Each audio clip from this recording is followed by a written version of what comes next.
Well, hello there, motherfuckers, and welcome to your Raw review. So, after Survivor Series, the show took a lot out of me. I will say this about Survivor Series. At least they had the decency to keep that shit at 3.5 hours. They didn't go for the 4-hour spot, which kind of surprised me a bit. I thought they were going to drag that out even more. But man, oh man, like they fucking killed. They killed SmackDown. They had them lose, and they talked about that in the opening segment. They did a clean sweep of SmackDown. SmackDown didn't win a single fucking match, and not only that, but certain people are saying, "Oh, but SmackDown won the pre-show match." Listen, the pre-show match doesn't count. Like, if you're on the WrestleMania pre-show, you're not on WrestleMania. That's not how it works. It doesn't really count. So, Stephanie is out there again, and, they're talking about Braun Strowman and Baron Corbin. It's going to be a TLC match. Corbin wins. He's going to be the permanent GM. So, the thing is, what's funny is he led Raw to a clean sweep, right? So you would think that would be enough for him to get the spot, but no, apparently it's not. Now he has to beat Braun Strowman, and if Braun Strowman beats him, he will get a match against Brock Lesnar at the Royal Rumble. How many more guys, you want to complain and exaggerate the number of times that Roman Reigns has wrestled Brock Lesnar? Like, you want it, because it's only been about 4 times since 2015. Does anybody even realize that? From 2015 all the way up to 2018, they didn't even wrestle. There was a 3-year gap. And then they wrestled a few times this year, and that was it.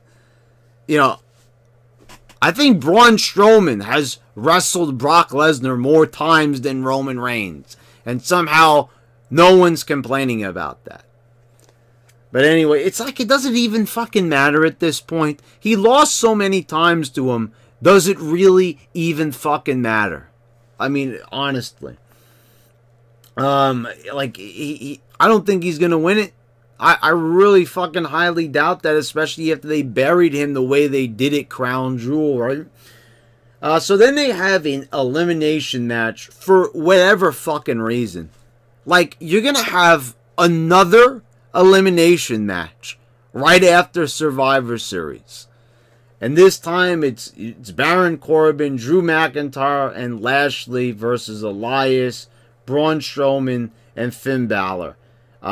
They eliminate Braun and Elias. It's down to Braun.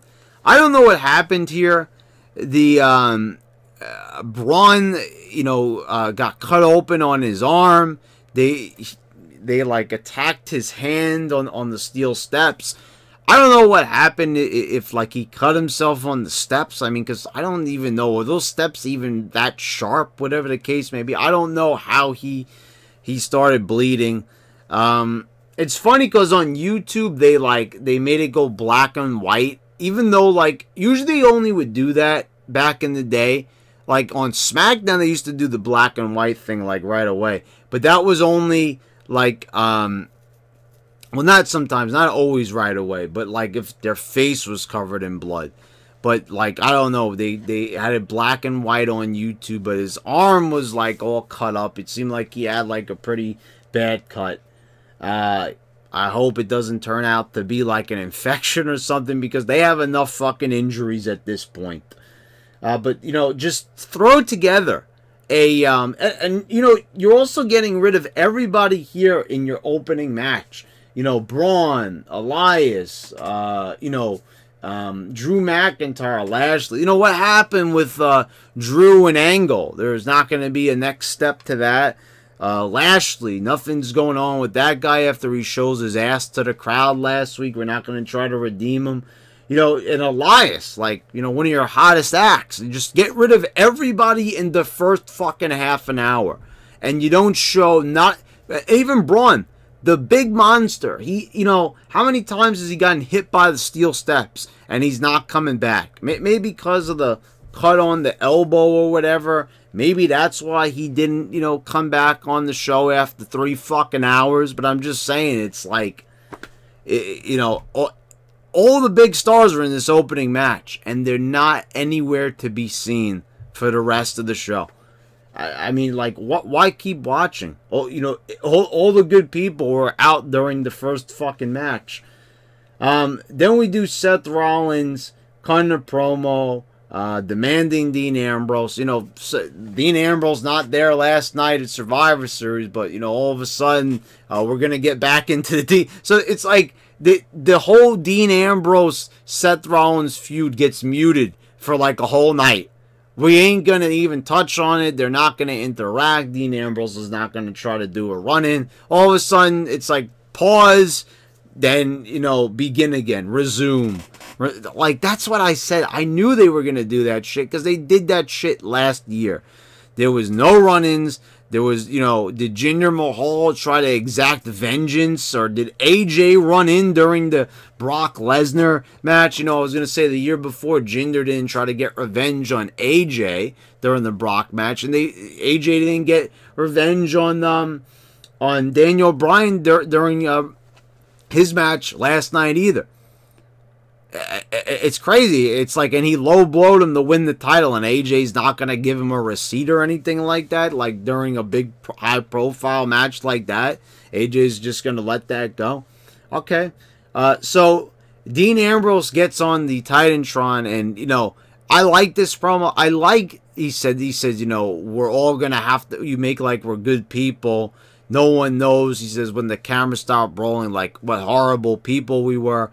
And then he says that Roman Reigns is paying for his past deeds, just like him and Seth, and that he's getting what he deserved. He has to answer to the man upstairs. Dean Ambrose just said that Roman Reigns deserved cancer, and you know, this is heel heat, and I'm happy that they're not being scared to go that far with it. But here's the problem I have. They're on this whole fucking anti-cancer initiative, right? Connor's Cure, Susan G Komen, you name it. You know, they're all into all, now they're doing, you know, Girl Up and Be a Star and all of this. You know, okay, Be a Star was years ago, but you get my drift. They're into all this humanitarian bullshit. And like, and they're PG, and they're family entertainment, you know, and all this shit. And not only that, but also, after Survivor Series, a list was leaked with words that they're not allowed to say. They are policing language, and we saw this back in the day, like years ago. They released a list. Maybe it was about like 4 or 5 years ago. But now the list has been updated. They can't say belt. They can't say girls. They can't say national television.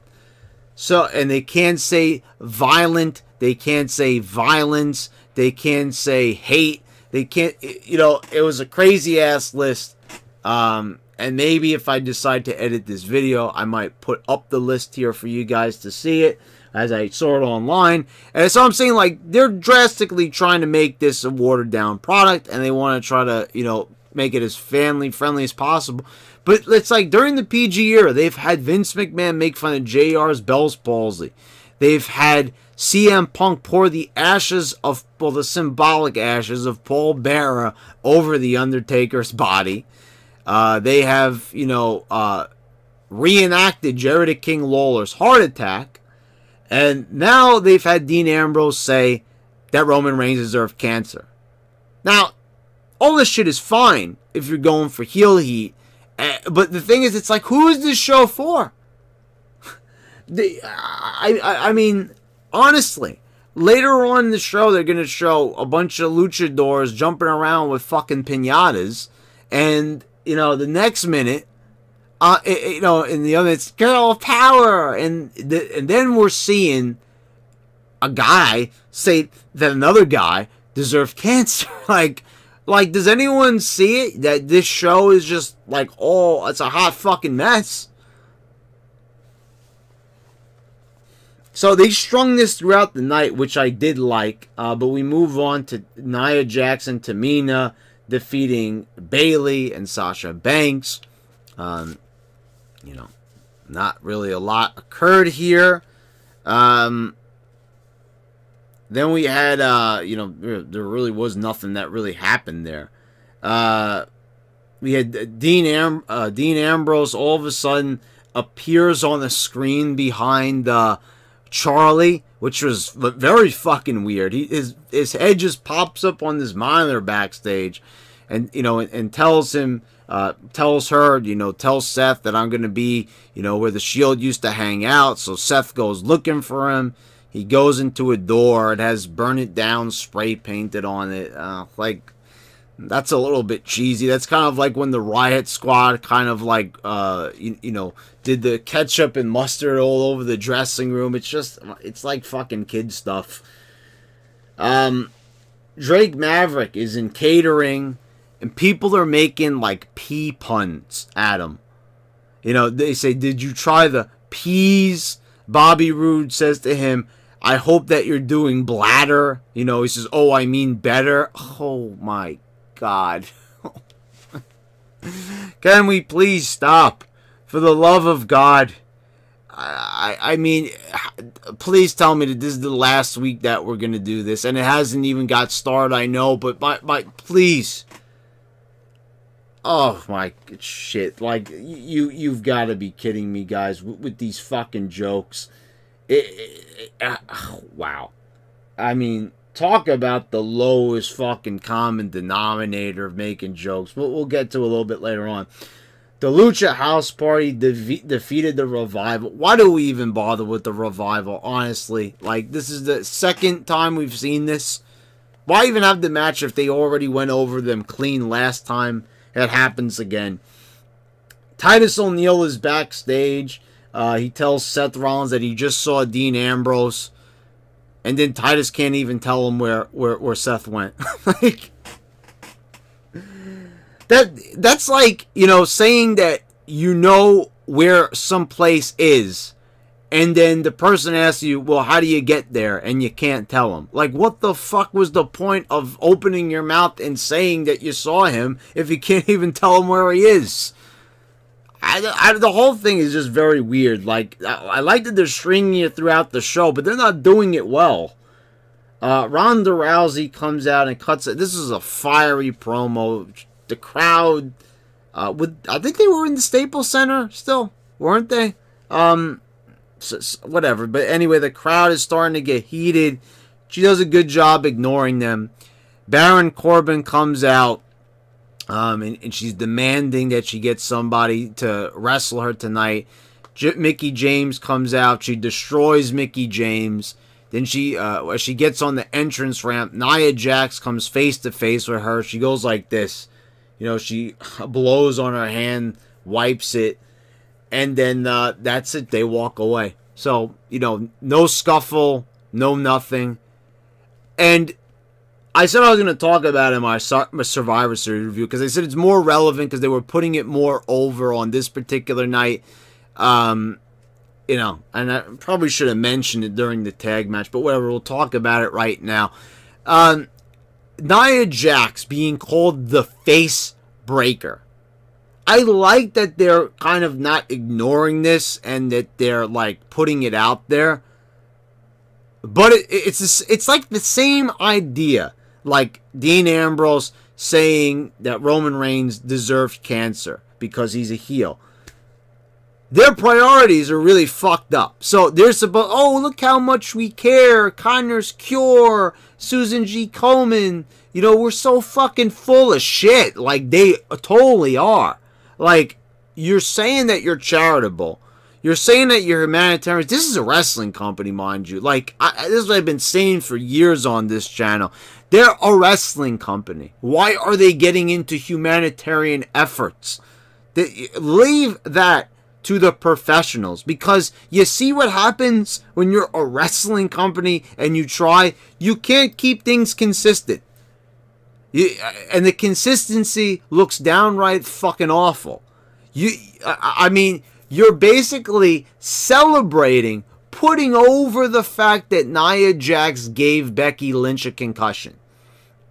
And if you're asking my opinion, what a lot of these people are commenting online, and Brian Alvarez says that they should send Nia Jax back to NXT. You want to know who you should send back to NXT? What about Seth Rollins, who ended Sting's career? And then he went on to take another man out of action for a year. He also broke the face, kind of like Nia Jax, of John Cena. Remember that knee when he busted up his nose? Does anybody remember that? No, of course you don't. Of course you don't remember that, because Seth Rollins is exempt. Yeah, that's right, guys. I'm exempt. I'm not. You can't get me. You can't pin anything on me. Just send Nia Jax back to NXT. I mean, come on, guys. Honestly, I mean, you're gonna make that argument for Nia, but Seth Rollins gets off scot-free. Seriously, guys, go fuck yourself. I mean, you're a bunch of assholes. Look how you treated Ronda Rousey at Survivor Series the previous night.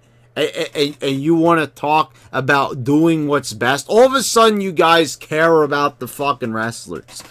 I didn't see one person say, like, what the fuck were they thinking when they shove Mustafa Ali off the top rope and he goes banging into the barricade. Maybe that wasn't unplanned, but, you know, and I didn't see anybody complaining about Bryan getting tossed around on his fucking neck after being retired for 2 years. Chad Gable and Bobby Roode beat the Authors of Pain, and Gable makes the pin on one of these big motherfuckers. Holy shit.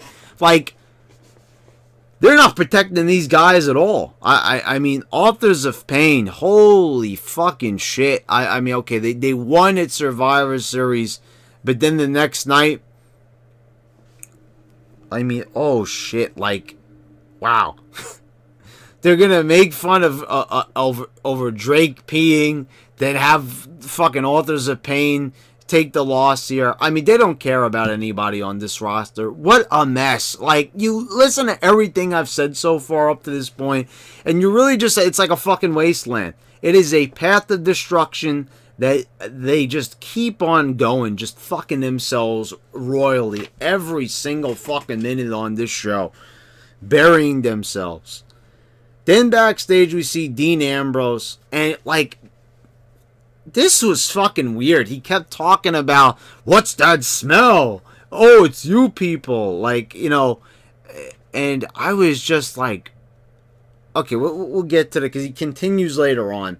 They have Natalya defeat Ruby Riott. She gets a victory roll on her. It's so, you know, these girls don't even get their Survivor Series moment. Ruby Riott, you know, she's, you know, the head of the Riott Squad, dedicated to this team, even fucking tattooing the date that they formed the Riott Squad. Excessive, yes, very much so, but, you know, they took her off the Survivor Series team. Anyway, then we go into the, well, the main event segment, I guess. If you want to say the main event was Ruby Riott and Natalya, I guess so. But, Ambrose is in the ring, and he's doing the same thing he was doing in the previous segment that I just mentioned him in. He's holding a handkerchief against his nose, saying, "What is that smell?" I mean, like what? Like, oh, you're making me sick. And then he starts, like, coughing and like, you know, like, is this not, like, the most childish thing that you could do? Oh, the crowd smells. Oh, wow. What, you know, wow. What a way to, you know, and I'll give it like this, like, Ambrose is giving it his all. I could see, you know, he's pacing back and forth. You know, he's trying to put pizzazz into it. But, you know, this is like Robert De Niro acting in, like, Meet the Fockers. Terrible fucking movie. There's only so much he could fucking do with the script given to him. You know, I mean, there's only so many times that you can make chicken salad out of chicken shit. Sometimes it's just not possible. Sometimes it's just a big lump of shit, and that's all there is to it. And that's exactly what this was. It's the big mound of shit. So Seth Rollins comes out. Dean Ambrose is still going on about how much the crowd fucking smells. And Seth Rollins attacks him. Dean Ambrose turned the tide, gave him the dirty deeds, and left Seth laying once again. I did like this, that Seth got a receipt finally, but they still kept Ambrose strong here by still staying on the top. I like, because I hate when they do the 50-50 shit. You know that. Where it's like, oh, I got you this week, now I got you, now I got... Okay, they kept Dean looking strong here, and they need to keep doing that, especially if they have any plans on making him like a big main eventer in the future. But I know where this is going to go. I think that they want to make Seth Rollins champion, and they're not fully committed to it yet, but they're kind of thinking about it.